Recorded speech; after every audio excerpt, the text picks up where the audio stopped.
বলেন তো মসজিদের মধ্যে গিয়ে আমার কোন রোগ বেশি হয়? ঘড়ি দেখা, জোরে কোন কি দেখা?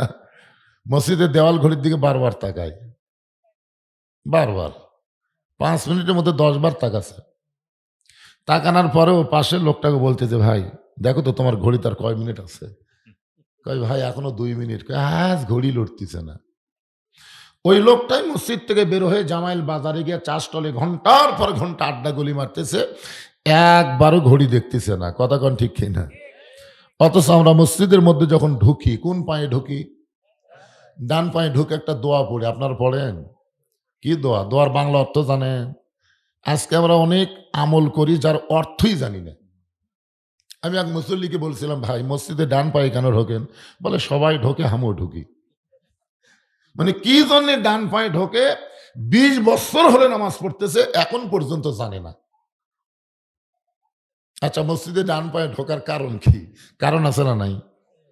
যদি কেউ বাম পায়ে ঢোকে, রাসূল বলেছেন যদি বাম পায়ে ঢোকে তাকে আবার ব্যাক গিয়ার দেওয়া লাগবে। ধরে কোন কি গিয়ার? ব্যাক গিয়ার দিয়ে এসে 3 বার বলতে হবে আস্তাগফিরুল্লাহ, আস্তাগফিরুল্লাহ, আস্তাগফিরুল্লাহ বলে আবার ডান পায়ে ঢোকা লাগবে। ঢোকার সাথে সাথে একটা দোয়া পড়া লাগবে, আল্লাহুম্মা আফতাহলি আবওয়াবা রহমাতিক। এদিকে চিল্লাচিল্লি করতেছে এই গ্রুপ কারা? মহিলারা।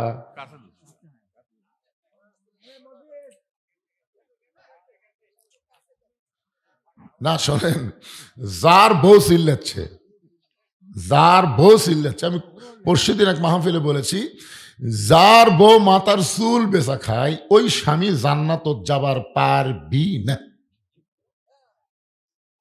এই কথা যেই বলছি 4-5 জন লোক তো মুখ এরকম করে আছে, মানে ওর বইরা চুল বেচা খায়। আচ্ছা, মেয়ে মানুষ মরে গেলে আমরা মাথার কাপড় দেই না? মেয়েদের কাপড় কয়টা?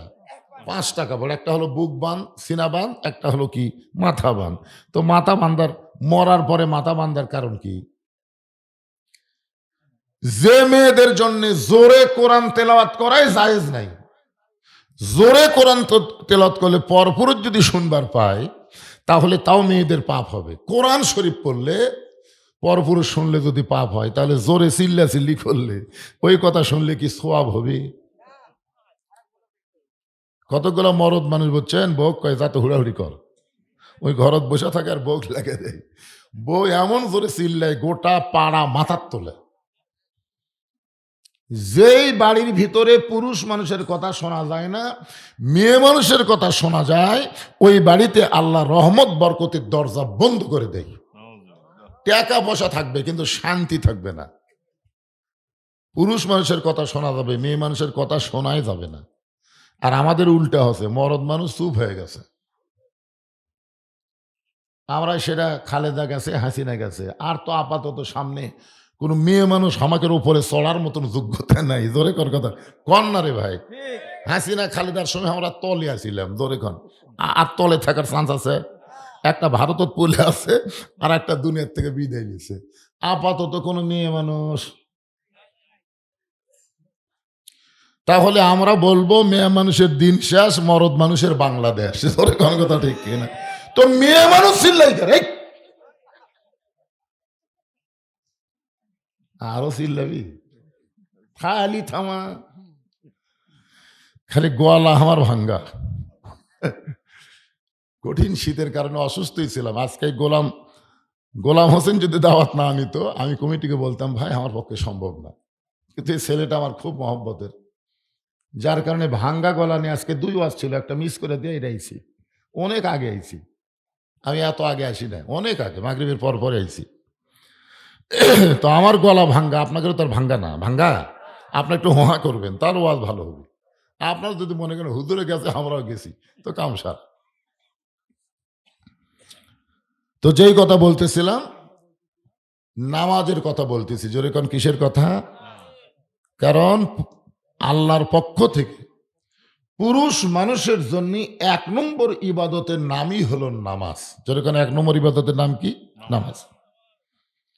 নামাজটা হচ্ছে আসরের নামাজ। আমি যে আয়াতে কারিমা তেলাওয়াত করছি এই আয়াতের শানে বলতেছি, আসরের নামাজ। হযরত বেলাল রাদিয়াল্লাহু তাআলা আজান দিয়েছেন। আজান দেওয়ার সঙ্গে সঙ্গে সাহাবীরা মসজিদের মধ্যে ঢুকে গেছে। যখন জামাতের সময় হবে, হযরত বেলাল আকামত দিচ্ছেন, এমন সময় আল্লাহ রাসূল মেহরাবের মধ্যে ঢুকছেন। খুব খেয়াল করেন, মেহরাবের মধ্যে রাসূল ঢুকে ততক্ষণ পর্যন্ত কেবলামুখী হতেন না, যতক্ষণ পর্যন্ত মুসল্লিরা সামনে কাতার সোজা না করে দাঁড়াতেন। সামনে কাতার সোজা না করে যতক্ষণ দাঁড়াতেন, সামনে কাতার পুরা যতক্ষণ না হতেন, ততক্ষণ আল্লাহ নবী কেবলামুখী হতেন না। এবং রসুলের যদ্দূর পর্যন্ত নজর যায় তদ্দূর পর্যন্ত রাসূল ইশারার দ্বারা কাতারগুলো সাইজ করতেন। সুবহানাল্লাহ বলেন। কিন্তু আল্লাহ নবী দেখেন সামনে কাতারের ডান সাইডে একজন সাহাবী বসে আছেন। হযরত বেলাল যখন আকামত দিচ্ছেন, এমন সময় সবাই দাঁড়িয়ে গেছে। আকামত দেওয়া মানেই দাঁড়িয়ে যাওয়া। আকামত মানে কি? কামা থেকে আকামত মানে দাঁড়ান। সবাই যখন দাঁড়িয়ে গেছে, সামনে কাতারের ডান সাইডে একজন সাহাবী তখনও বসে আছেন। আল্লাহ রাসূল বললেন, কুমু লিল্লাহি কানিতিন। আল্লাহ কোরআনে বলেছেন, দাঁড়াও লিল্লাহে, কার জন্যে? কানিতিন মানে আনুগত্য নিয়ে দাঁড়াও। এ আয়াত যদি আমরা জানতাম, তাহলে মসজিদের মধ্যে সিয়ার ঢোকার মতন সাহস কেউ করতো না। এই আয়াত যদি আমরা জানতাম, এই আয়াত আল্লাহ কি বলতেছেন? কুম মানে কি?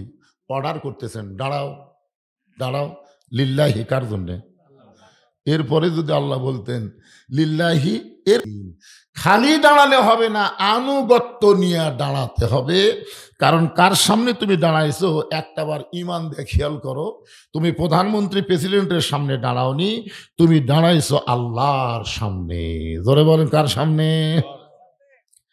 এই জন্য নামাজের ভিতরে এবং বাহিরে 13 ফরজ। জোরে বলেন, কয় ফরজ? 13 ফরজের মধ্যে একটা ফরজ হলো দাঁড়িয়ে নামাজ পড়া।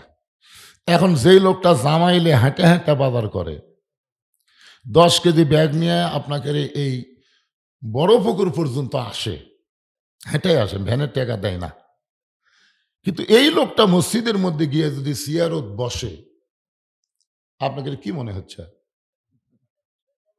আরে শোনা না শোনা পরকার কথা, যা একটা আমি ওয়াজ করবো তার শানে নজরুল বলতেছি। যদি বসে তাহলে মনে করতেছেন দায়িত্ব খালি ওই লোকের একলার। আপনারা মসজিদের মধ্যে ঢোকেন কয় গুণ সওয়াবের আশায়? জোরে কর না কেন? 1 গুণের আশায়। 1 গুণ তো আপনার বাড়িতে আছে।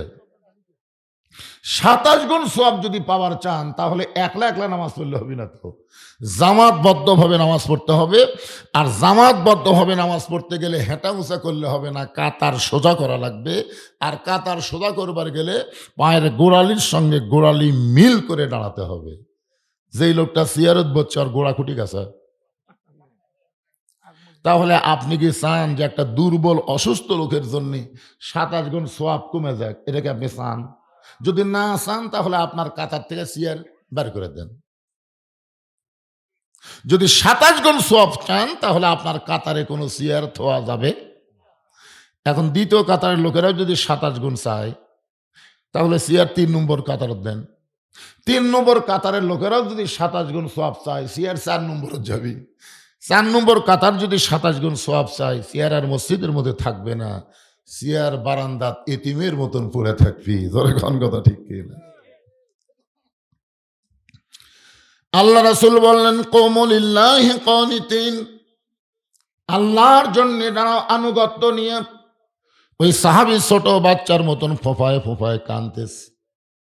আল্লাহ রাসূল বললেন, আমি আল্লাহর কোরআন শরীফ তেলাওয়াত করে তোমাকে দাঁড়াতে বললাম, তুমি কান্দো কেন? বলে, হুজুর আমার কান্দার কারণ হলো আজকে 3 দিন হলে আমি না খেয়েছি। কয়দিন? 3 দিন হলে না খেয়ে থাকার কারণে আমার শরীরটা এত দুর্বল হয়ে গেছে, এতই দুর্বল যে আমি দাঁড়াবার চাই, কিন্তু আমার দেহ ঘুরমি খায়। আমি দাঁড়ানোর সঙ্গে সঙ্গে আমি কাবাকে নির্ধারণ করতে পারি না, যার কারণে আপনি আয়াত তেলাওয়াত করার পরে আমি উঠবার চাই, আবার পড়ে যাই, এই জন্য আমি দাঁড়াবার পারতেছি না। আল্লাহ রাসূল বললেন, ওসমান। সঙ্গে সঙ্গে নবী ডাক দিলেন, ওসমান। ওসমান বললেন, লব্বাইক ইয়া রাসূলুল্লাহ। আল্লাহ রাসূল ওসমানকে ডাক দেওয়ার কারণ হলো, রাসূল যখন মদিনার রাষ্ট্রপতি ছিলেন ওই সময় ওসমান ছিলেন অর্থমন্ত্রী। বলেন সুবহানাল্লাহ। ওসমান গনি কি ছিলেন? অর্থমন্ত্রী ছিলেন। আল্লাহ রাসূল যখন রাষ্ট্রপতি ছিলেন ওই সময় ধর্মমন্ত্রীর নাম হলেন হযরত আবু বকর, ওই সময় আইনমন্ত্রীর নাম হলো হযরত উমর, শিক্ষামন্ত্রীর নাম হলো হযরত আলী। জোরে কোন সুবহানাল্লাহ। আরো অনেক মন্ত্রী আছে, আমি এখানে 4টা মন্ত্রীর নাম করলাম। কয়টা মন্ত্রী? ধর্মমন্ত্রী। আমাদের বাংলাদেশেও ছিল ধর্ম উপদেষ্টা, এখনো আছে, ঠিক কিনা বলেন? কিন্তু ধর্মের সাথে ধর্মমন্ত্রীর সম্পর্ক কেমন? আল্লাহর নবী একদিন মসজিদ নববীর মধ্যে বসে আছেন, এমন সময় ফেরেশতা জিবরাইল এসে নবীকে সালাম দিয়ে বললেন, ইয়া রাসূলুল্লাহ, এই সালাম আপনাকে আমি দেই নাই, এই সালাম আল্লাহ তাআলা আপনাকে দিল। সুবহানাল্লাহ কর না কেন? সঙ্গে সঙ্গে নবী দাঁড়িয়ে বললেন, জিবরাইল, আল্লাহ আমাকে সালাম দিয়েছে, আমি আল্লাহর দোস্ত। ফেরেশতা জিবরাইল বললেন, হুজুর, শুধু আল্লাহ আপনাকে সালাম দেয় নাই, আপনার ধর্মমন্ত্রী আবু বক্করকেও আল্লাহ সালাম দিয়েছে। সঙ্গে সঙ্গে আল্লাহ নবী বললেন, জিবরাইল, আমার ধর্মমন্ত্রী আবু বক্করের ভিতরে এমন কি আমল আছে যে আমল করার কারণে আল্লাহ তারে সালাম দিল? এমন কি আমল করেছে যে আমল করার কারণে আরশের আল্লাহ আবু বক্করকে সালাম দিল? জিবরাইল বলতেছে, ইয়া রাসূলুল্লাহ, আমি জানি না কোন আমলের কারণে আল্লাহ আবু বক্করকে সালাম দিছে, এটা আমি জিবরাইল জানি। রাসূল বলতেছে, আমিও তো জানি না। জিবরাইল বলতেছে, হুজুর, আপনিও জানেন না, আমিও জানি না। তাহলে জানবার যদি চান কোন আমলের কারণে আবু বকরকে আল্লাহ সালাম দিছে, আপনি তদন্ত করে জানতে পারবেন। কি করে? তদন্তের কথা শুধু এখন না, আগে থেকেই তদন্তের কথা আছে।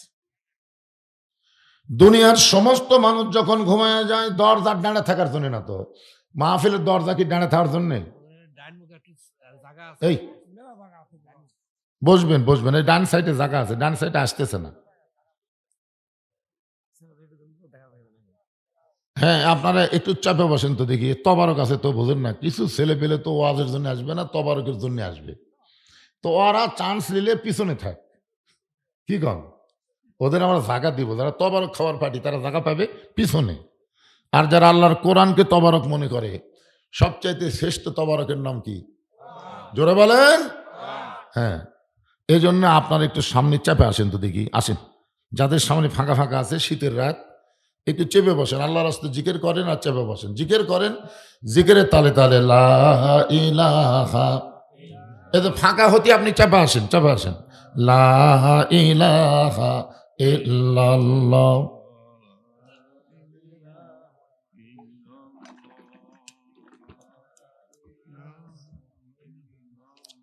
জিকির করে না রে।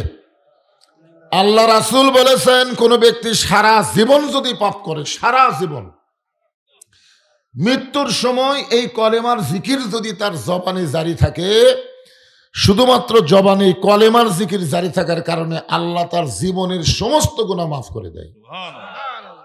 তো এখন থেকে চর্চা যদি না থাকে, মরার সময় মুখত আসবে?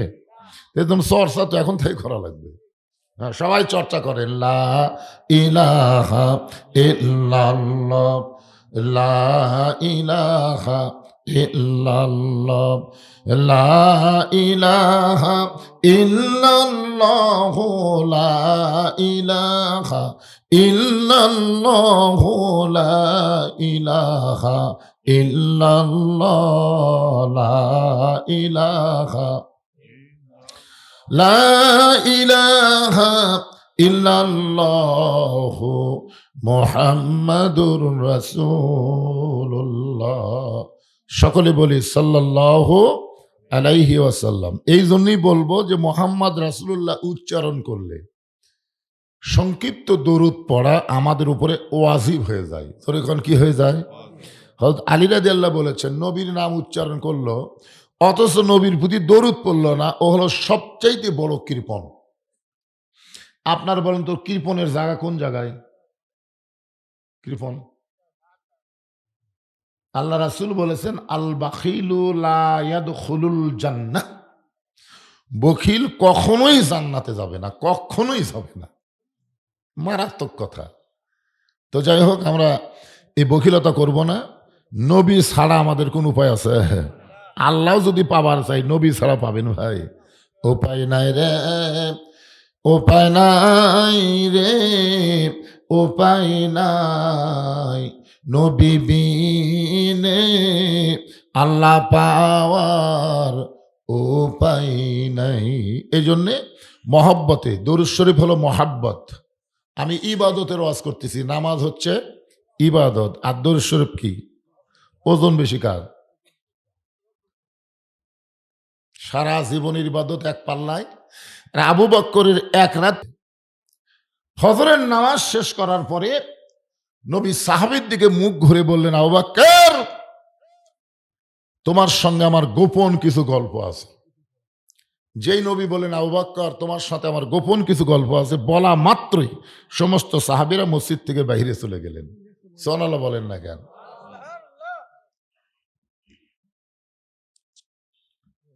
আচ্ছা, কি জন্য গেলেন? আল্লাহ রাসূল যখন বলেন, আবু বক্কর, তোমার সঙ্গে আমার গোপন কিছু গল্প আছে, তখন সাহাবীরা মসজিদ থেকে কেন বাইরে গেলেন? কারণ গোপন কথা বলবার গেলে সাহাবীদের থাকা যাবে? তার মানে শুধু রাসূলকে তারা ইমাম মানতেন না, নেতা হিসাবেও মানতেন। সুবহানাল্লাহ কন না কেন? এখন যদি কোনো ইমাম বলে, মুয়াজ্জিন সাহেব, আপনার সঙ্গে আমার গোপন কিছু গল্প আছে, তাহলে সমস্ত মুসল্লি বলবে, হুজুর আপনি মুয়াজ্জিনকে নিয়ে বাহিরে যান। বর্তমান পরিবেশে হুজুর আপনি মুয়াজ্জিন গুলা বেড়া দেয় কি কবেন কন। কিন্তু কোরআনের রাষ্ট্র যখন চালু হবে, তখন প্রত্যেকটা ইমাম ওই এলাকার সবচাইতে বড় নির্ভরযোগ্য নেতা হবে। ধরে কোন সুবহানাল্লাহ। সমস্ত সাহাবীরা যখন বাইরে গেলেন, এমন সময় আল্লাহর নবী আবু বক্করকে এক টানে বুকের মধ্যে নিয়ে কপালে চুমু দেবেন, আবু বক্কর, গোপনে গোপনে এমন কি আমল করো যে আমল করার কারণে আরশের আল্লাহ তোমারে সালাম দেয়? আবু বক্কর বলে, আল্লাহর শপথ করে বলতেছে হুজুর, এমন কি আমল আমি করেছি যে আমল করার কারণে আল্লাহ আমারে সালাম দেয়? আমি নিজেও জানি না। আল্লাহ নবী বলেন, জিবরাইলও জানে না, আমিও জানতাম না, তুমিও জানো না। কিন্তু তদন্ত করার পরে জানতে পারলাম, সবাই যখন ঘুমায় এমন সময় তুমি কেন কাঁদতেছিলে? আবু বক্কর বলি, রাসূলুল্লাহ, সবাই যখন ঘুমায় এমন সময় আমার কান্নার কারণ হলো, এক সময় আল্লাহর জব্বার আর কাহার, এই দুইটা নামের উপর আমি মোরাকাবা শুরু করলাম। মোরাকাবা, মোরাকাবা যখন করতেছি, এমন সময় হাসরের ময়দানে কে যেন এলান করলো যে আজকে সবাই জান্নাতে যাবে, শুধু একজন ব্যক্তি জাহান্নামে হবে। আমার এত ভয়, সে একজন ব্যক্তি যদি আবু বক্কর হয়। সঙ্গে সঙ্গে আল্লাহ বললেন, ইন্না আকরামাকুম ইনদাল্লাহি আতকাকুম। ওই ব্যক্তির জন্য আরশের আল্লাহর সালাম হয় যার কলিজার ভিতরে আল্লাহর বেশি ভয়। সেই মানুষটা হলো ধর্মমন্ত্রী। এখন বলেন তো, ধর্ম অনুযায়ী মন্ত্রিত্ব ঠিক আছে? আছে? আইন মন্ত্রীর নাম কি? কথা কয় না। আপনারা বলেন তো, যে উমরের শানে আল্লাহ তাআলা এই কোরআনে 23টা আয়াত নাজিল করেছে, ধরে কোন সুবহানাল্লাহ। মানে রাসূলের মতের সাথেও আল্লাহর মত মিলে নাই, মত মিলেছে উমরের মতের সাথে, ধরে কোন সুবহানাল্লাহ। সেই উমরকে রাসূল যখন রাষ্ট্রপতি ছিলেন, তখন আইন মন্ত্রীর দায়িত্ব দিয়েছিলেন। অর্থমন্ত্রীর নাম হলো ওসমান গনি। ধরে বলেন নাম কি? আল্লাহ রাসূল যেই বলেন ওসমান, সঙ্গে সঙ্গে ওসমান বলে, লব্বাইক ইয়া রাসূলুল্লাহ। আল্লাহ নবী বলেন, ওসমান, আল্লাহ তোমাকে এত সম্পদ দান করেছে, আর তোমার ভাই আজকে 3 দিন হলে না খেয়ে আছে। কয়দিন? যার কারণে সে নামাজে দাঁড়াবার পারতেছে না।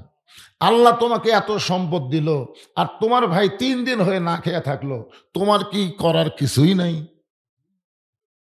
আপনার বলেন তো, সম্পদশালীর বাড়ির পাশে যদি কোনো গরিব থাকে, ধনীদের করার কিছুই নাই?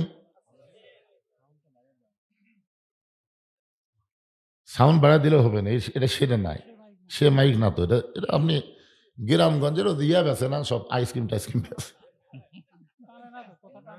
কথা টানা তো দূরের কথা, এমনি আমার গলা যা ছিল আজকে কি হবে আল্লাহ ভালো জানে। আপনারা শুনবার পাচ্ছেন?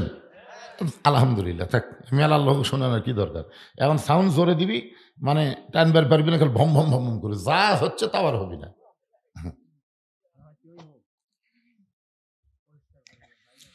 অত্যন্ত গুরুত্বপূর্ণ বিষয়, খেয়াল করে দেখেন যে একটা সম্পদশালী ব্যক্তির পাশেই যদি বাড়ির পাশে একটা গরিব মানুষ থাকে, তার দায়িত্ব কি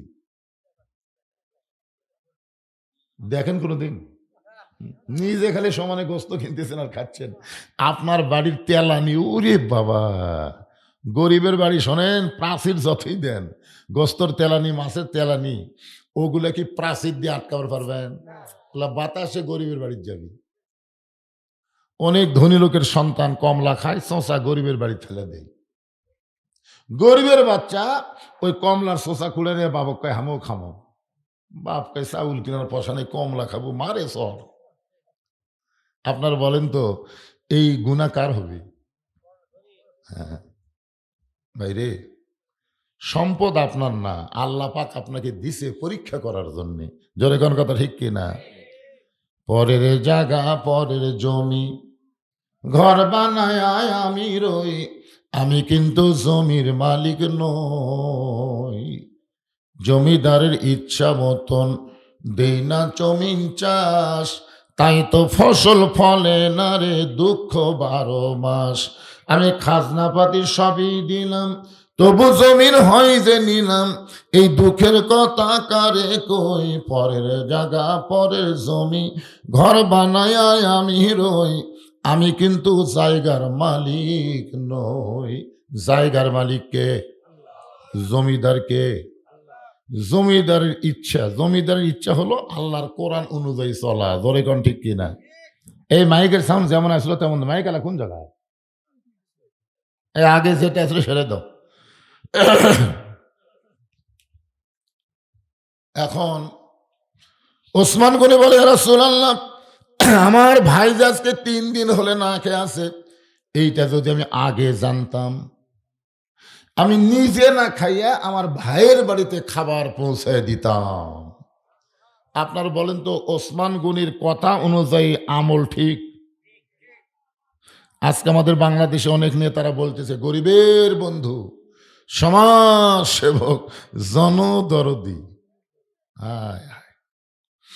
এই যে কথাগুলো বলে নেতারা গরিবের কাছে যায় ভোট লিচ্ছে, ভোট পাওয়ার পরে নেতা কিন্তু আর শেরপুরেই থাকবে না, নেতা থাকবে ঢাকায়। মাঝে মধ্যে নেতা এলাকার বেড়াবার আসবে, চামচার অত্যাচারে একটা গরিব নেতার কাছে যাওয়ার পারবি না। ধরে খান কথা ঠিক কিনা? এই জন্য আল্লাহ বলেছেন, লিমা তাকুলু মালা তাফালুন, তোমার কথার সাথে কাজের যদি মিল না থাকে তাহলে তুমি মোনাফিক।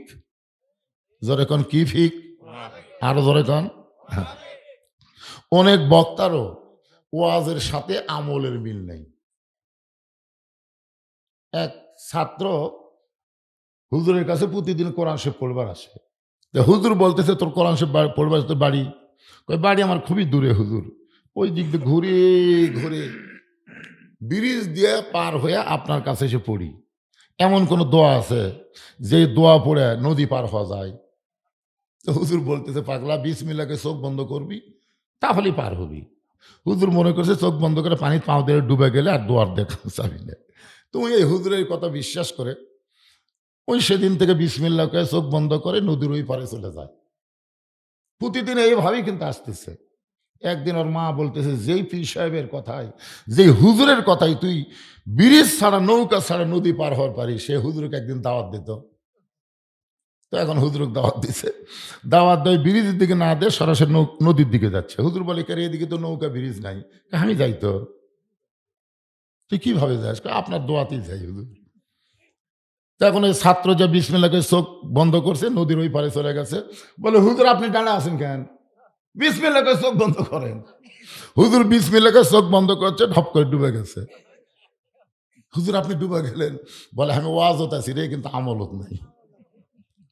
আজকে অনেক বক্তারাই কিন্তু ওয়াজ করে ঠিক আমল করে না, যার কারণে এরাও কিন্তু মুনাফিক হয়ে যাবে। জোরে কোন কথা ঠিক কিনা? কথার সাথে কাজের মিল থাকার দরকার আছে না নাই? ওসমান গনি বললেন, এ রাসূলুল্লাহ, আমার ভাইটা আজকে 3 দিন হলে না খেয়ে আছে, যে যদি আমি আগে জানতাম আমি কোনোদিন নিজে না খাইয়া তার ভাই আমার ভাইয়ের বাড়িতে খাবার পৌঁছায় দিতাম। এখন বলেন ওনার কাজের কথার সাথে কাজের মিল আছে? একটা ঘটনা বলি। এক সাহাবী আল্লাহ রাসূলের কাছে গিয়ে বলতেছি, ইয়া রাসূলুল্লাহ, আমি কয়েকদিন হলে না খেয়ে আছি, যদি পারেন আমাকে একটু সাহায্য করেন। সঙ্গে সঙ্গে নবী এভাবে জুব্বা তুললেন। সাহাবী তাকায় দেখে নবী ক্ষুধার জ্বালায় পেটে পাথর বাঁধে বসে আছে। সাহাবী বলতেছে, হুজুর আমি বুঝবার পারিনি, আমার চাইতেও তো আপনি বেশি ক্ষুধার্ত। আমি না খেয়ে আছি ঠিকই, কিন্তু এখনো পেটে পাথর বাঁধিনি, কিন্তু আপনি পাথর বাঁধে বসে আছেন। হুজুর আপনার কাছে আমি বেয়াদবি করছি, মাফ করে দেন। এই বলে যখন দরিদ্র সাহাবী যাবার চাই, আল্লাহ রাসূল বললেন, সাহাবী তুমি কি জানো, আম্মা সাইলা ফালা তানহার, সায়েলকারীকে খালি খালি ফিরান যায় না। বলে হুজুর আপনার যে অবস্থা, আপনি আমাকে কি দিবেন? আল্লাহ রাসূল বললেন, আমি দিবার না পারলে কি হবে, আমার অর্থমন্ত্রী ওসমান গনির কাছে যাও। জোরে কোন সুবহানাল্লাহ। নবীর কথা মতো গরিব সাহাবী ওসমান সময় গিয়া দেখে ওসমান গনির ঘরের বাতির আলো বেশি, সলতা টাইনা টাইনা আলো কমাইতেছে। গরিব দূর থেকে দেখে কয়, আরে আমার ঘরে আর চাইতে বেশি আলো জ্বলে, আমি কোনোদিন সলতা টাইনা আলো কমাই নাই, ই তো যেই কৃপণের কৃপণ, ই কিসের দান করবি? নবীর কাছে গিয়া বলে, রাসূলুল্লাহ, এমন এক কৃপণের কাছে আমারে পাঠাইছেন, ঘরের সামান্য আলো বেশি হওয়ার কারণে সলতা টাইনা টাইনা আলো কমায়। রাসূল বলে, তুমি কি তোমার অভাবের কথা বলেছ? বলে, বলার মতন পরিবেশ পাইনি। আবার যাও। পরদিন সকালবেলায় ওসমান গনির দরবারে গরিবটা গেছে কিছু পাওয়ার জন্য, গিয়া দেখে ওসমান গনি রাত্রেবেলা যেই বালিশে ঘুম পাড়ছে, ওই বালিশের কোনা ফাটা তুলা ঘরের মধ্যে পড়ে গেছে। ওসমান গনি তুলাগুলো খোঁটায় খোঁটায় বালিশের মধ্যে ঢুকায়। গরিব মনে চিন্তা করে, এরকম তুলা যদি আমার ঘরের মধ্যে পড়তো, আমি শামটা দিয়া ঝাড় দিয়ে ফেলে দিতাম। এত কৃপণের কৃপণ সামান্য তুলার লোভ সহ্য করতে পারে না, খোঁটায় খোঁটায় বালিশের খোলের মধ্যে ঢুকাই, আমারে কি দিবে? নবীর কাছে গিয়ে বলে, রাসূলুল্লাহ, আপনি দিবার পারবেন না, কিন্তু এমন কৃপণের কাছে আমারে কেন বারবার পাঠান? আল্লাহ রাসূল বলে, তুমি কি তোমার অভাবের কথা বলছো? বলে, বলার মতন কোনো পরিবেশ পাই নাই। রাসূল বললেন, তাহলে আবার যাও। নবীর কথা মতো পরদিন সকালবেলা গিয়া দেখো ওসমান গনি খালি গায়ে বসে আছেন, খালি গায়ে।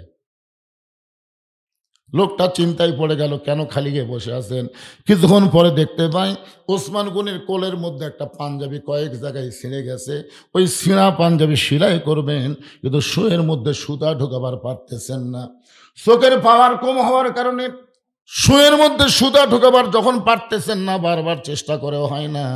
এমন সময় গরিব বলতেছে, ওসমান ভাই। ওসমান গনি ঘাড় ঘুরায় বলতেছে, আসসালামু আলাইকুম ভাইজান, কি খবর?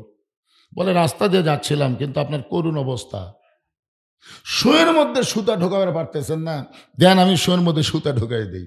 ওসমান গনি সুই সুতা দিলে তিনি শুয়ের মধ্যে সুতা যখন ঢুকাই দিয়েছে, খপ করে হাত ধরে বলতেছে, ভাইজান, আমার ছেঁড়া পাঞ্জাবি সেলাই করার সুযোগ করে দিলে, শুয়ের মধ্যে সুতা ঢুকাইয়া, তার বিনিময়ে তুমি কি চাও? গরিব মনে মনে কয়, যেই কৃপণের কৃপণ, ও আমারও তো কিছু দিবার পারবে না। রাগ করে বলতেছে, আমার হাতটা ছাড়া দেন, হাতটা ছাড়া দিলে আমি চলে যাই। ওসমান গনি ডাক দিল ম্যানেজার। সঙ্গে সঙ্গে ম্যানেজার বলে, স্যার আমারে ডাকলেন কেন? ওসমান গনি বলতেছে, এই ভাইটা আমার শোয়ের মধ্যে সুতা ঢুকায়া আমার সিনা পাঞ্জাবি সেলাই করার সুযোগ করে দিল, এর বিনিময় 100 উট এরে দিয়ে দাও। গরিব বলে, হুজুর আপনি কি কন? সামান্য শুয়ের মধ্যে সুতা ঢুকাইলে 100 উট আপনি আমারে কেন দিবেন? ওসমান গনি বলে, ম্যানেজার, আমার এই গরিব ভাইকে তুমি 200 উট দিয়ে দাও। গরিব বলে, হুজুর আপনি কি কন? সামান্য শুয়ের মধ্যে সুতা ঢুকাইলে আমার 200 উট আপনি কেন দিবেন? ওসমান বলে, ম্যানেজার, ওই ফার্মের মধ্যে কত উট আছে তোমার কি জানা আছে? বলে, 2000-এর বেশি হবে। ওসমান গনি বললেন, সব আমার ভাইরে দিয়ে দাও। গরিব জোড়হাত করে বলে, হুজুর আর বাড়াবেন না। সামান্য শুয়ের মধ্যে সুতা ঢুকানোর কারণে যদি আপনি আমার 2000-এর বেশি উঠ দেন, তাহলে পরপর আমি 3বার কি দেখলাম? ওসমান গনি বলে, ভাই কি দেখছো? বলে, প্রথম দেখলাম আলো ঘরে বেশি হয়েছে বলে সলতাটাই না আলো কমাইতেছেন। দ্বিতীয়বার দেখলাম বালুশের কোনা ফাড়া তুলে পড়ে গেছে, ওই তুলা খোঁটায় খোঁটা আপনি বালুশের খোলের মধ্যে ঢুকাইলেন।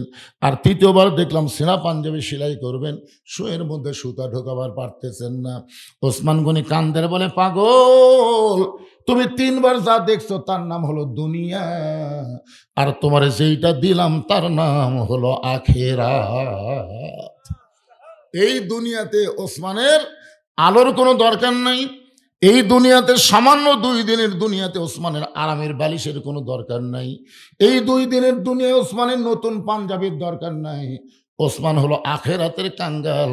তোমার 2000 উট দান করে আল্লাহ যেন ওসমানকে আখেরাতে দিয়ে দেয়।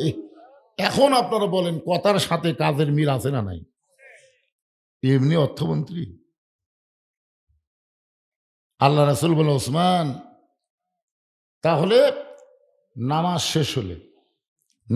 শেষ হলে গরিব ভাইয়ের তুমি সাহায্য করবা, তাকে যেন আর না খেয়ে থাকা না লাগে।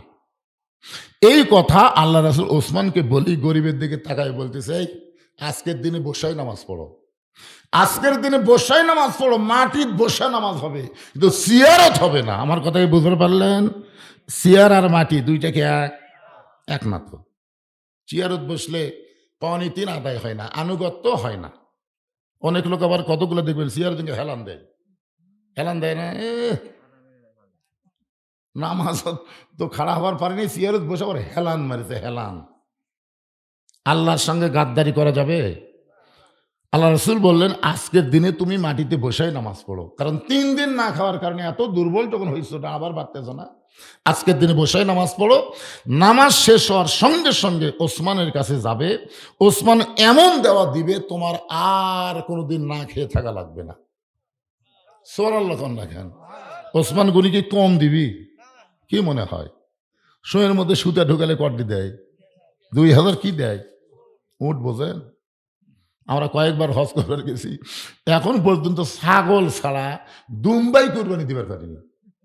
একবার 7 জন হাজি মিলে উটের বাজারে গেছিলাম, উটের দাম শুনে সবাই কানো থাপ দেখায়, না ভাই এই টাকাতে যায় নামাজ কিনবো, খুরমা খেজুর কিনবো, কিন্তু উটের ধারের জমা না। পরে ওই যে ল্যাড় ভেড়া একটা ছাগল যেটা দেশত আমরা দিই, ওটাই আবার কুরবানি করে সব বাড়িতে আসে। খোঁজরা দেখবেন উট কুরবানি দেওয়ার মতন হাজি আপনাকে শেরপুরে নাই, এক দবির হাজি থাকলে হতে পারে, অন্য কেউ দিবি না। একটু মনোযোগ দিয়ে শুনবেন। আল্লাহ রাসূল বললেন, নামাজ যখন শেষ হবে ওসমানের কাছে যাবে, ওসমান এমন দেওয়া দিবে তোমার আর কোনোদিন না খেয়ে থাকা লাগবে না। ওই দুর্বল সাহাবী ছোট বাচ্চার মতন জোরে জোরে কান্না শুরু করছে। রাসূল বললেন, কি জন্যে কান্দ? সাহাবীরা বলতেছে, রাসূল আল্লাহ, আজকে 3 দিন হলে না খাওয়ার কারণে আমার দেহ দুর্বল হয়ে গেছে, কিন্তু আমার ঈমানটা এখনো দুর্বল হয় নাই। আমার বিশ্বাস আল্লাহ আমাকে সাহায্য দিবে, আল্লাহ আমাকে সাহায্য দিবে, কারণ ইয়্যাকা না'বুদু ওয়া ইয়্যাকা নাস্তাইন। আমি ইবাদত করি কার? আমি সাহায্য চাই কার কাছে?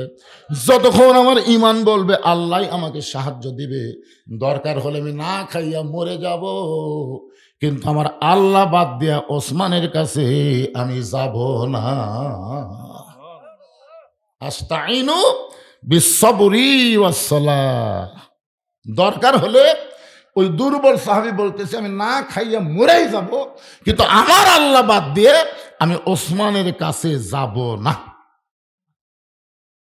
এই কথা যেই বলেছে, সঙ্গে সঙ্গে আল্লাহ নবী বললেন, আজকে আসরের নামাজ দেরিতে হবে। কি হবে? আকামত কিন্তু হয়ে গেছে। হযরত বেলাল কি দিচ্ছে? আকামত দিচ্ছে। আর এই সময় রাসূল বললেন, আজকে আসরের নামাজ দেরিতে হবে। এই কথা বলে আল্লাহ রাসূল মেহরাব থেকে ওই দুর্বল সাহাবীর দিকে পা বাড়াইছে। মসজিদ তো আমাদের আপনাদের মসজিদ ছোট মসজিদ না, মসজিদ নববী কি ছোট মসজিদ? আল্লাহ রাসূল মেহরাব থেকে যখন দুর্বল সাহাবীর দিকে পা বাড়াইছে, এমন সময় হযরত ওমর আল্লাহ রাসূলের জুব্বা টেনে ধরছে। আইনমন্ত্রী, ধরে কোন কি মন্ত্রী? আইনমন্ত্রী জুব্বা টেনে ধরে বলতেছে, ইয়া রাসূলুল্লাহ, আপনার জুতার পরশে আল্লাহর আরশ ধন্য হয়ে যায়।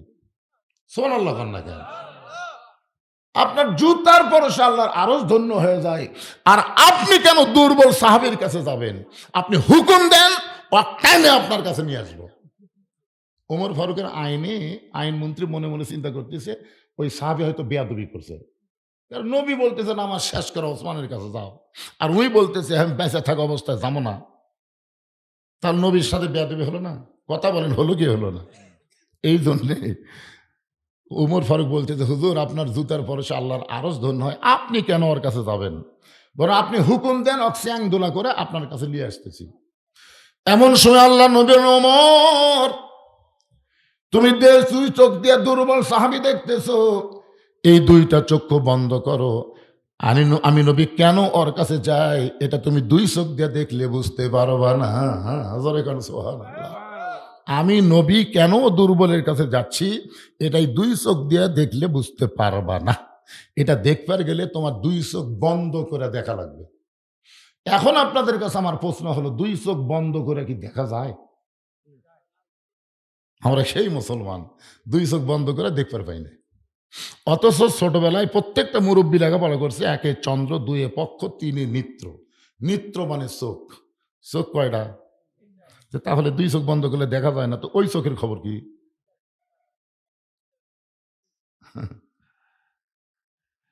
আরে আমাদের ওই চক্ষু বন্ধ হওয়ার কারণেই আমরা দুনিয়ার পাগল হয়ে গেছি।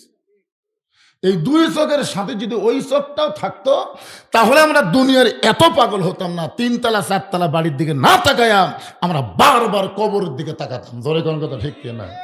আপনাদের এই বড় পুকুরে কি গোরস্থান আছে?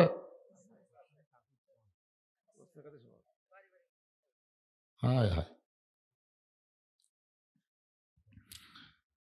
হ্যাঁ খুব খেয়াল করবেন, রাসূল বলেছেন ইত্তাকু ফিরাসাতাল মুমিনিনা ফাইন্নাহু ইয়ানজুরু বিনূরিল্লাহ।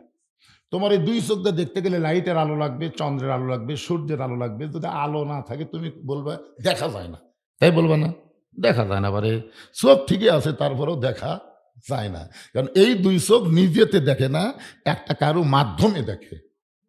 কিন্তু ওই চোখ, ওই যে তৃতীয় চোখ, এই চোখ কিন্তু লাইট, চন্দ্র, সূর্য লাগে না, এই চোখ দেখে আল্লাহর নূরের সাহায্যে। ধরে কোন সুবহানাল্লাহ, ইয়ানজুরু বি নূরিল্লাহ।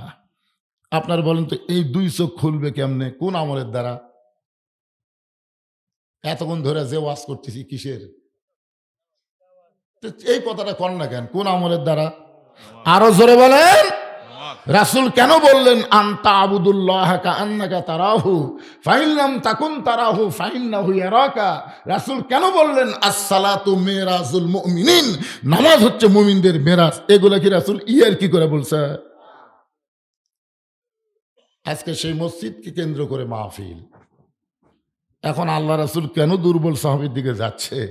ওমরকে যে গরম বক্তব্য দিলেন যে দুই চোখ বন্ধ করে ওই চোখ দিয়ে দেখো আমি কেন দুর্বল সাহাবীর দিকে যাচ্ছি। এই জায়গায় আমি ওয়াজটা আপাতত বন্ধ রেখে আমার এই চুপ করা মা বোনদের জন্য কিছু কথা বলা লাগবে, কিছু কথা বলা লাগবে, কারণ এরা কিন্তু রাগ করাই মুখ বন্ধ করে চলছে। দেখি হুজুর আমাকে ওয়াজ করে কখন?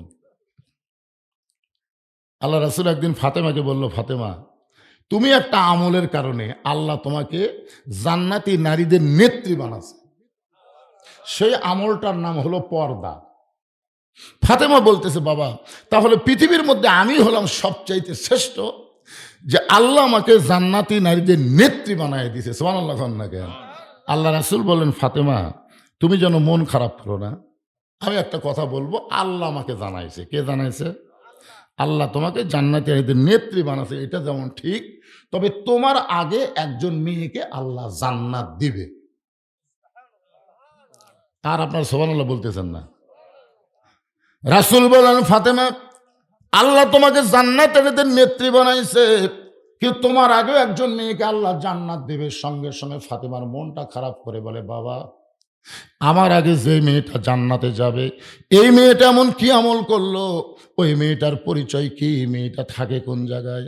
আল্লাহ নবী বলেন, ফাতেমা ওই দেখো একটা পাহাড় দেখা যায়, পাহাড়ের সামনে একটা জঙ্গল দেখতে পাও, বলে হ্যাঁ। ওই জঙ্গলের কাছে ছোট্ট একটা ঝুপড়ি বাড়ি, ওই বাড়িটা হলো একটা কাঠুরিয়ার বাড়ি। ওই কাঠুরিয়ার বিবি জামিলাকে আল্লাহ তোমার আগে জান্নাত দিবে।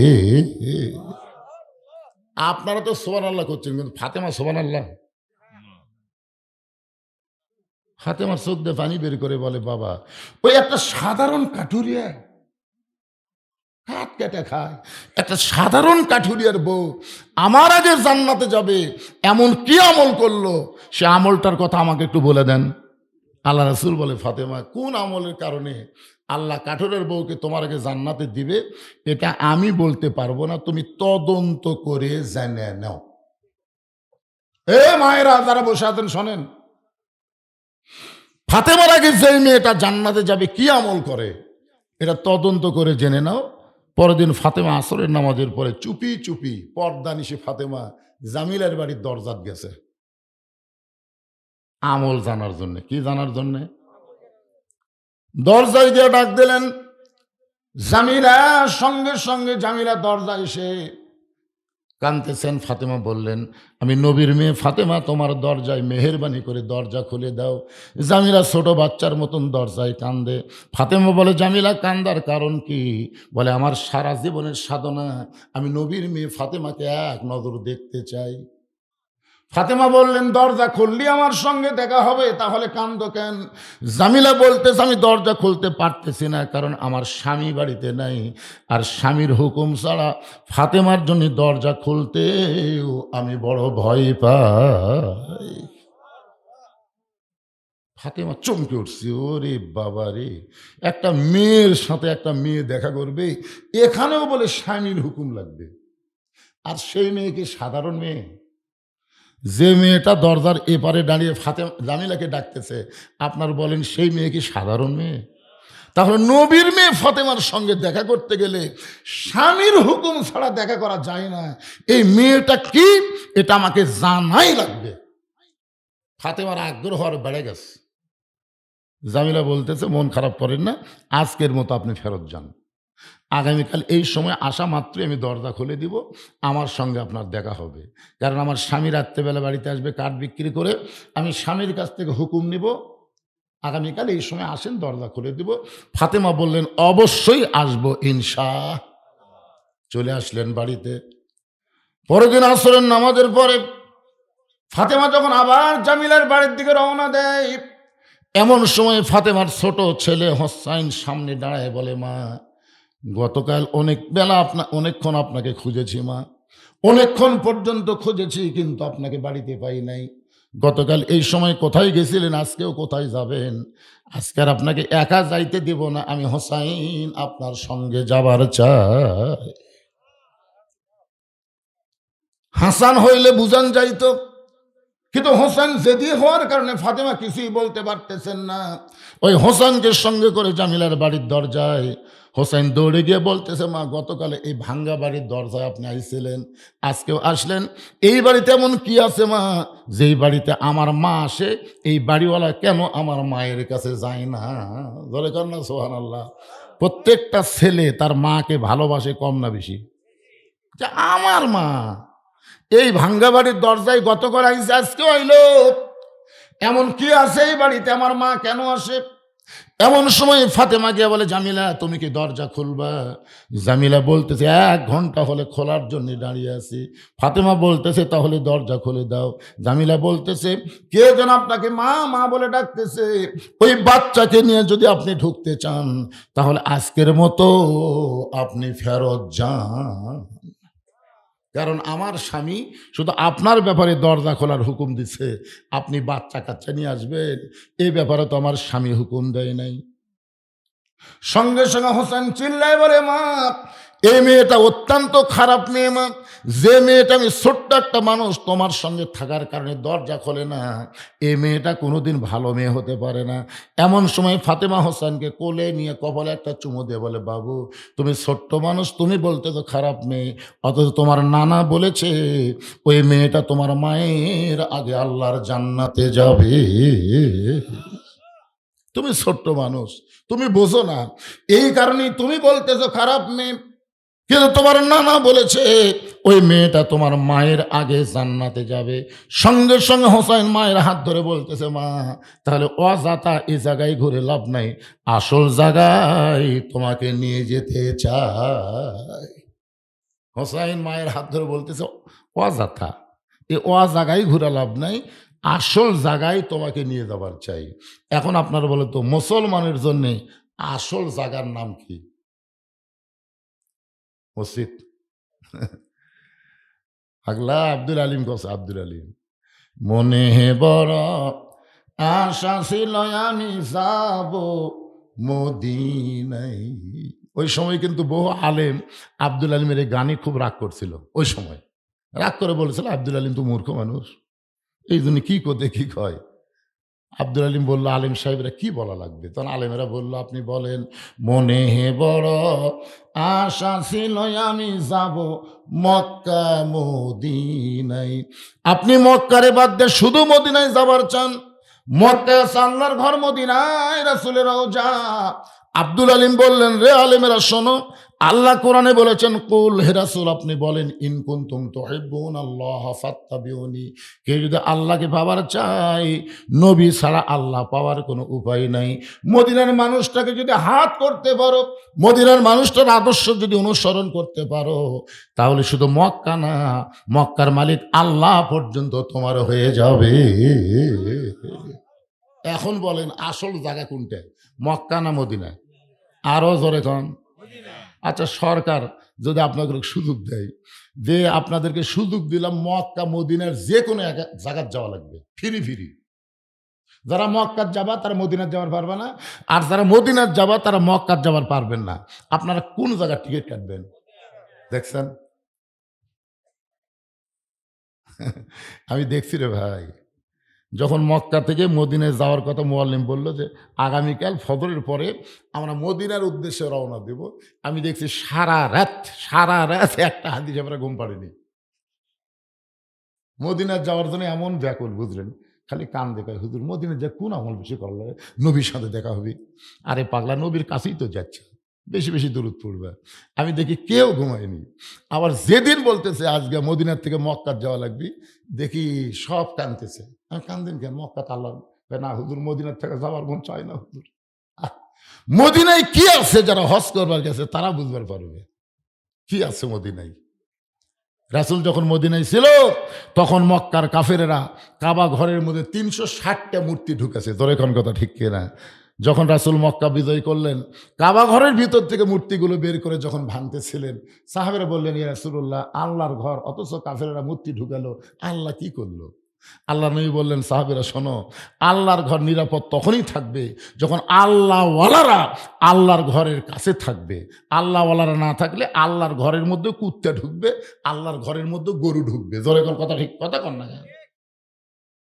যদি আপনাকে এলাকায় মুসল্লি না থাকে, মসজিদ টাইস করা, আমি দেখছি আক্কেলপুরে এক মসজিদের মধ্যে আসরা পড়বার যায়, মসজিদে টাইসের উপরে হাত দিয়ে দেখলাম ধুলে। কে রে মজ্জিন সাহেব, ধুলে কেন? এই যে ধুলে, হুজুর আজান দিয়ে আকামত দিয়ে কেউ আসে না, খামাকা ঝাড় দিয়ে কি হবে? আজান দিয়ে আকামত দিয়ে কেউ আসে না, আমি সেই জন্য ঝাড়িও দিই না। আপনি দেখেন আমার জায়গার ধুলে নেই, গামছার 2 বাড়ি মেরে আল্লাহ আকবার নামাজ পড়ে চলে যায়। আমি বললাম, তাহলে মসজিদকে ঝাড় দাও না? কই নামাজের দিন দেই হুজুর, নামাজের দিন। আমি নামাজের দিন কোন দেয়? বলে আক্কের উপর লোকেরা জুমার দিন নামাজের দিন কয়, ওই এক উক্ত নামাজ ছাড়া আর নামাজ পড়ে না। আল্লাহ কোরআনে বলেছেন, ফাওয়াইলুল লিল মুসাল্লিন, যারা জুমার দিন শেষে এসে আগে যায় এরা আল্লাহর মুসল্লি না, এরা হলো শয়তান। ধরে বলেন এরা কি? এরা হলো শয়তান। হোসাইন মায়ের হাত ধরে টেনে টেনে আল্লাহর নবীর কাছে নিয়ে আইছে। ফাতেমা বলতেছে, বাবা আমার কোনো দোষ নাই, আমি প্রথম দিন গেছি স্বামী না থাকার কারণে দরজা খোলে নাই, আমি দ্বিতীয় দিন গেলাম হোসাইন সঙ্গে থাকার কারণে দরজা খুললো না, আরো 10 দিন যাব বাবা, কিন্তু এই হোসাইন আমাকে আপনার কাছে নিয়ে আইছে, আমার কোনো দোষ নাই, আমার কোনো দোষ নাই। কোন আমলের কারণে? ওই কাঠুরের বউ জামিলা আমার আগে জান্নাতে যাবে, এটা আমি জানবার চাই, দরকার হলে কয়বার যাব। কিন্তু এই হোসাইন সব নষ্ট করছে। হাত ধরে আপনার কাছে নিয়ে আইছে, আমার কোনো দোষ নাই। সঙ্গে সঙ্গে হোসাইন মায়ের হাতটা ছাইড়া দিয়ে এক দৌড়ে গিয়ে নানার হাত ধরে বলে, নানা, আমার যেই মাকে আপনি কাঠুরার বাড়ির দরজাত পাঠালেন, আপনি কি আমার মারে চিনেন? ও নানা, আপনি কি আমার মারে চিনেন? নানা গো, আপনার কাছে আমার প্রশ্ন হলো, আপনার মা আর আমার মা, এই দুইজনের মধ্যে কার মার দাম বেশি? আপনি যদি আপনার মারে পাঠাইতেন আমার কোনো আপত্তি ছিল না, কারণ আপনি একদিন বলেছেন আমার মা জান্নাত পাবে কি পাবে না তার কোনো গ্যারান্টি নাই। কিন্তু হোসেনের মা ফাতেমা শুধু জান্নাত পাবে না, জান্নাতে নারীদের নেত্রী হবে। যেই হোসানের মা জান্নাতি নারীদের নেত্রী হবে, তাকে আপনি পাঠাছেন একটা কাঠুরের বইয়ের দরজাত। আপনি আর মা চিনেন? ওরে বাবা রে! আল্লাহ রাসূল বলে, হোসাইন তুই কি বলবার স্যার? হোসেন বলতেছে, কোন আমলের কারণে ওই কাঠুরের ও জামিল আমার মায়ের আগে জান্নাতে যাবে, এটা যতক্ষণ আপনি না বলবেন আপনার হাত আমি ছাড়বো না। দেখি তো কি করেন। নবীর হাত এভাবে চাপিয়ে ধরে বুকের মধ্যে তুলছে।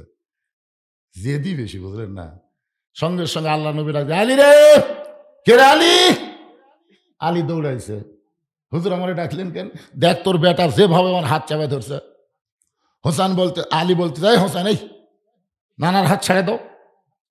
হোসেন বলতেছে, আব্বা আপনি জানেন কি কাম করছে? আমার মাকে কাঠুরের বউয়ের বাড়ির দরজা পাঠাছে আর বলেছে ওই কাঠুরের বউ নাকি আমার মায়ের আগে জান্নাতে যাবে। আপনি বলেন এটা কি নানা ঠিক করছে? আলী বলতেছে, আরো জোরে ধর, আরো জোরে ধর। নবী বলতেছে, হাত ছাড়ানোর জন্য তোকে ডাকলাম আর তুই আরো জোরে ধরতে পারিস কেন? আলী বলতেছে, হুজুর আপনি এই কথা মেয়ে মানুষকে বলবার গেলেন কেন? কে আগে জান্নাতে যাবে এটা পুরুষকে বলেন। আবু বকর আগে যাবে, তারপরে উমর যাবে, তারপরে ওসমান যাবে, তারপরে আলী যাবে। আমরা মরদ মানুষের বিশ্বাস হলো জান্নাত পালি হলো, আগে কি আর পরে কি পালি হলো। জোরে কোন কথা ঠিক কিনা? এইটা মেয়ে মানুষ কবার গেছেন কেন? আপনি জানেন মেয়ে মানুষ কি জাত? সোনাল্লাহ কন্যা কেন? হয়তো আলী নবীকে বলতেছে, এইটা মেয়ে মানুষকে কেন বলবার গেলেন? আল্লাহ রসুল বলে, আলী একদিন তোমাকে নিষেধ করেছিলাম, আজকে তোমাকে বলার হুকুম দিয়ে দিলাম। ধরে কেন সোহান আল্লাহ। ফাতেমা বলে, স্বামী গো, আমার বাবা একদিন আপনাকে বলতে নিষেধ করেছিল, আজকে বলার হুকুম দিল, বলেন তো বিষয়টা কি? আলী বলতেছে, কোন আমলের কারণে জামিলা তোমার আগে জান্নাতে যাবে ওটা আল্লাহর নবীও জানি, আমিও জানি। ফাতেমা বলতেছে, আপনি জানেন তো আমাকে বলেননি কেন? বলা নিষেধ, তোমার বাবাই আমাকে নিষেধ করছে। তোমার বাবাই বলেছে, আনা মাদিনাতুল ইলমি ওয়া আলিউ বাবুহা, আমি হচ্ছে এলেমের শহর, আলী হচ্ছে তার দরওয়াজা। তোমার বাবার মধ্যে যত এলেম আছে আমার দরজা দিয়ে সে আলিম দুনিয়া এলেম দুনিয়াতে প্রকাশ পাবে। ধরে কেন সুবহানাল্লাহ। কিন্তু এখন শহরে যদি নিষেধ করে আমি দরজা কেমনি খুলবো? রাসূল বলেন, আলী আজকে বলে দাও। হোসেন যেভাবে আমার হাত ধরে আছে বলে দাও, বলে দাও। এবার হযরত আলী বলতে, ফাতেমা তাহলে শোনো, কোন আমলের কারণে কাঠুরেরও জামিলা তোমার আগে জান্নাতে যাবে এইটা যদি শুনবার চাও তাহলে তোমাকে ধৈর্য ধারণ করা লাগবে। কারণ একজন মেয়ের কাছে আর একজন মেয়ের প্রশংসা করলে মেয়েরা ধৈর্য ধরতে পারে। করে দেখছেন কোনদিন? আমি একদিন আমার বইয়ের কাছে খালি বলছি, আল্লাহ যদি আমাকে জান্নাতে হুর দেয়, হুরের চোখ হবে এইরকম, মুখ হবে এইরকম, মানে হুরের কথা বলতেছি কোরআন থেকে। আর বউ দেখি বালুচ বগলের মধ্যে লিয়া বের হয়ে যাচ্ছে। আমি বলি, কোথায় যাও? বলে, হুরক লিয়া থাকে না, আমার কি দরকার? আমি সেই দিন থেকে তওবা করছি, কোনো মেয়ের প্রশংসা তো বইয়ের কাছে করাই যাবে না, এমনকি হুরের কথাও বলা যাবে না। তারা এত হিংসুক, বেহেস্তের হুরকেও সতীন মনে করে। ধরে কথা কন না কেন ভাই যান? দেখেন কান ফেলে খালি শুনতেছে। আরে হিংসা হওয়া ভালো। স্বামী কোনো মেয়ের না হোক, প্রত্যেকটা মেয়ে এভাবে স্বামীকে ভালোবাসা দরকার। ধরে কোন ঠিক কিনা? এমন ভালোবাসা দেন, বাহিরের একটা মেয়ের দিকেও আপনার স্বামী তাকাবে না, ঘরতে এসে আপনাকে দেখলে পাগল হয়ে যাবে। কিন্তু আপনার তো ঘরের মধ্যে পেতনি হয়ে থাকেন মা, বাইরকার গুলা কি সাজা গুজা ঘরে। আহ, বাড়িতে এসে দেখে এটি হলুদ বেরোতেছে, এটি কালি বেরোতেছে, কাপড় চোপড় ময়লা পড়ে আছে। কোনো জায়গার যখন যাবার চায় ভালো কাপড় বাইর করে পরিয়ে তারপরে যায়। আমি বলতেছি বাহিরে যখন যাবেন কালো বোরকা পরবেন, ভালো কাপড় পরবেন স্বামীর কাছে। ধরে কথা কন না কেন? কারণ মেয়েদেরকে শুধু একজনই দেখতে পারবে প্রাণ ভরে, তার নাম হলো স্বামী।